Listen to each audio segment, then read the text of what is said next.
నీ పాదాలకు వల్ల నా అడుగులు సాగాలమ్మా, నీ పెదవుల చిరునవ్వుల్లా నా ఊపిరి వెలగాలమ్మా.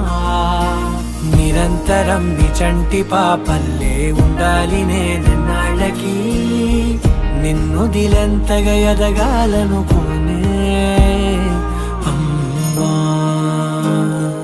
అణువణువణు నీ కొలువే అమ్మా, ఎదసడిలో శృతిలయలు నువ్వే అమ్మా. నే కొలిచే శారదవే, నన్ను నిత్యం నడిపే సారథివే.